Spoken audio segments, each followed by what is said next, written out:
রোজ রোজ একই রকম পরোটা খেয়ে কি হাঁপিয়ে যাচ্ছেন? ভাবছেন সকালটা যদি অন্যরকম কিছু দিয়ে শুরু হতো? হ্যাঁ, আজ ছুটির দিন আমি একটা অন্যরকম রেসিপি নিয়ে চলে এসেছি। এখানে পরোটাটা হবে অসংখ্য লেয়ারযুক্ত।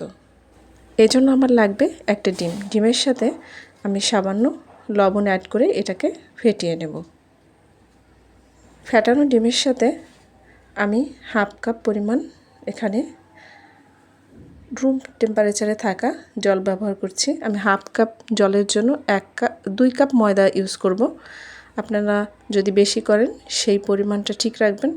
এবার হাতের সাহায্যে এটাকে আমি মাখিয়ে নেব।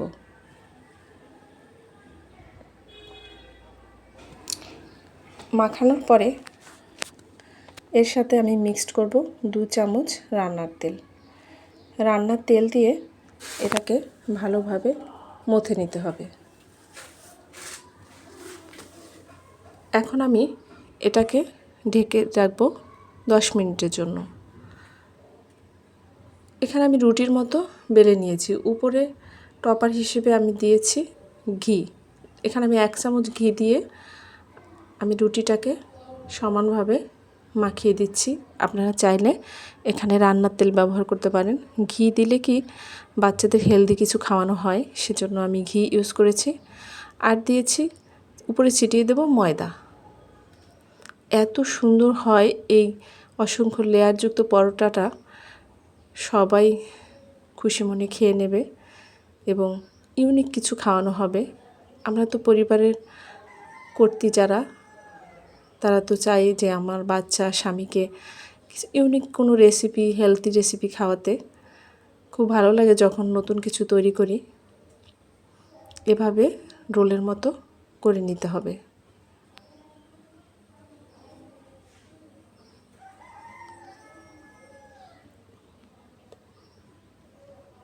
এই অসংখ্য লেয়ারযুক্ত পরোটাটা এইভাবে করলে একেবারে পারফেক্ট হবে। এবার হাত দিয়ে চেপে আমি এটাকে বসিয়ে দেব। দেখতে পাচ্ছেন কীরকমভাবে আমি বসিয়ে দিয়েছি। এখন এটাকে রুটির মতো বেলে নিতে হবে। আপনি যতটা সাইজের করতে চান ততটা করলেই যথেষ্ট। আমি ময়দা ছিটিয়ে দিয়ে এবার এটাকে বেলে নেব।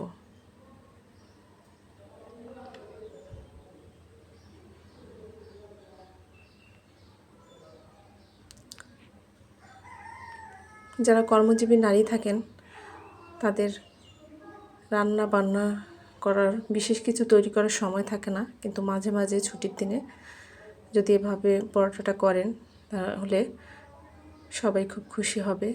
এবার আমি এটাকে একটা ফ্রাইং প্যানে ভেজে নিচ্ছি। এপিট ওপিট করে ভেজে নিয়েছি এবং সামান্য তেল দিয়ে দিয়েছি।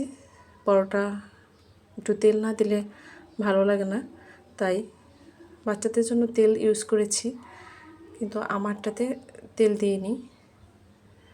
দেখতেই পাচ্ছেন কতটা লোভনীয় হয়েছে।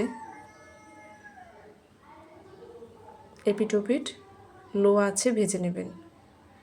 এবার আমি এটাকে ছিঁড়ে দেখাচ্ছি কতটা লেয়ার